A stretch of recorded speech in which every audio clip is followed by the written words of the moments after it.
मो नाम सुनति जेना मो मो भौणी घर एठी आसी पानी ढालिबा पई तो पानी ढाली के आसली ठाकुर नाम हूँ बाबा सिद्धेश्वर ठाकुर समस्त महिमा शुणुती दुख बुझंती एवं तांकर समस्त मनस्कामना पूर्ण हुए। बहुत खुशी लगिला कि एत वर्ष पर आज प्रथम थर पानी ढाली बेली आउ निजक बहुत गर्व भी अनुभव कर जहाँ मत सुजोग मिलूँ पानी ढालिया मानसिक मानसिक कौन पढ़ा लाइफ भल हो आगू केमती पढ़ी से ठाकुर पाखे ठाकुर तो आमर बहुत महिमा तांकर ए गाँव समस्ते कहती बाबा सिद्धेश्वर ठाकुर समस्त मनस्कामना पूर्ण करती समस्त इच्छा पूर्ण करती से बहुत भक्ति पूजा करती।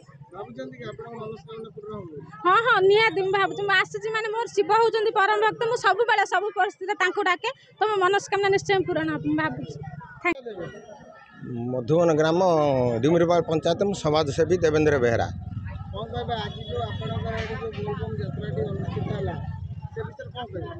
आमर तो यही तृतीय वार्षिक जल उत्सव चली खुशी हो आनंद होपर ठाकुर वर प्राप्त भी हो आनंद अनुभव कर उत्साह भी कर ठाकुर पाखे आम भक्ति आ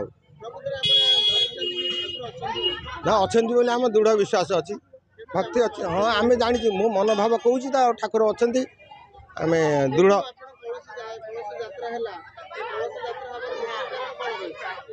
कारण समस्त गोटे भल आशीर्वाद ठाकुर हम ठाकुर लोक मनस्कामना पूर्ण हम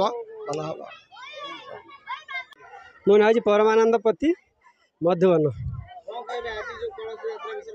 कलश यात्रा होम एतर हो तृतीय वर्षर कलश यात्रा। कलश यात्रा समस्त बहुत दूर को बाबा आखंडल पाखु जाती डंगा बुड़े से बहुत परिश्रम कष्ट सब आसती पिला छुआ सब जाती लक्ष्मीनारायणकर ये आज हूँ तृतीय वर्षर जलाश्रय हो ठाकुर पाखे सिद्ध बाबा पाखे। सर्वेश्वर सामल मधुबन।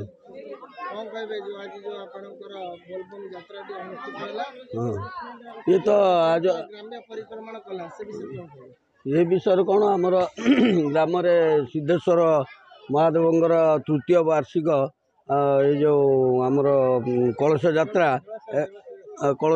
एवं काउडी पानी ढला पर्वटा को पालन करुँची एथर तृतीय वर्ष समस्ते उत्साह उद्दीपनार सह पिला छुआ समस्ते ये कर दूर दूरांतर को जावाक टे कष्टकर तेणुक आम आखपाख ग्राम जो महादेव मंदिर अच्छी परिक्रमा कर पानी ढाली समस्त खुशी मनाती आ वर्ष थे।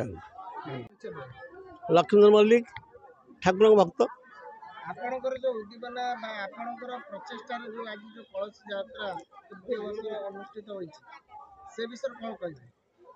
आमर ठाकुर बाबा सिद्धेश्वर तृतीय वार्षिक श्रावणी उत्सव ए उत्सव दीर्घ 8 दिन धरी आम भाई मैंने सब सहयोग करी केमी आम माँ मैंने भाई मैंने छोट पिला मैंने परिक्रमा करेंगे ठाकुर श्रावणी भार नहीं ଯିବେ से बाबद प्रचेषा करते आज ता सफल होती। आज प्राय 300 रु ऊर्ध्व काउड़िया माँ मैंने पिला मैंने आमर भाई मैंने आज आम सब ठाकुर देवादी परिक्रमा कर सब देवादी आम पूजा करी आमर संपूर्ण मधुबन महारागु परिक्रमा कर आम ठाकुर महाराज जलार्घ्य अर्पण कर।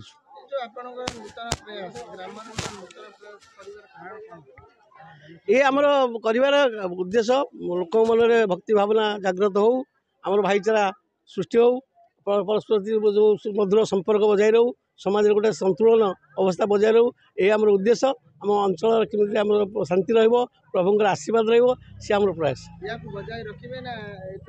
ठाकुर इच्छा आम चेष्टा करूँ बहुत दिन पर्यटन बजाय रखापी आम जेपर्यंत से पर्यटन बजाय रखापी भाई मैंने जेपर्यंत बजाय रखापी चेष्टा करूँ ठाकुर इच्छा सी जहाँ चाहिए हम ना सब इच्छा भाई शेष समस्त धन्यवाद दे धन्यवाद दूँ समस्त माँ मान समस्त धन्यवाद काउड़िया भाई मान पिला मान बहुत धन्यवाद दूँ। अक्षय विश्वाल मधुबन। आज जो आपणकर कलश यात्रा बा बोलबम यात्रा जो अनुष्ठित होइछि से विषय कोन ए वर्ष लगाई तृतीय वार्षिक श्रावण यात्रा बहु आग्रह उद्यापन सहित ग्रामर समस्त युवक आबला दूरबनी सहयोग सिद्धेश्वर मंदिर रे प्रति वर्ष ए वर्ष श्रद्धालु मैंने कलश यात्रा करी शिव को जल अर्पण करते। यार उद्देश्य हूँ ग्राम मुख्य उद्देश्य कह गले ग्रामर भाईचारा एकता संगति ता सहित धर्मीय चिंताधारा अच्छी। या द्वारा आम गाँटा गोटे लगे जे कि गोटे गोटे धर्मस्थली भाई आज लगे समस्त सहयोग थाए पिला माने सहयोग करती। बड़ कथा हूँ आम पिला माने विशेष आजिका जो असुविधा होती तेणु दूर को न जाई आम गाँव में जल उठाती और आम गाँव इष्ट शिव शैवपीठ में जल अर्पण करती। या द्वारा गोटे धर्मीय चिंताधारा एकता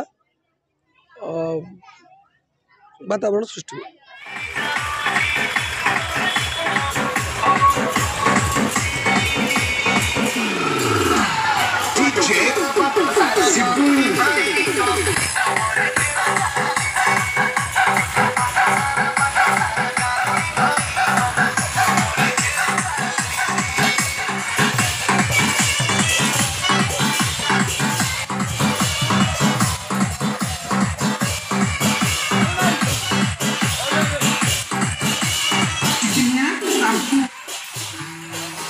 प्रमोशन पर मोठ दूर बड़ सहर जीवाक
Yeah.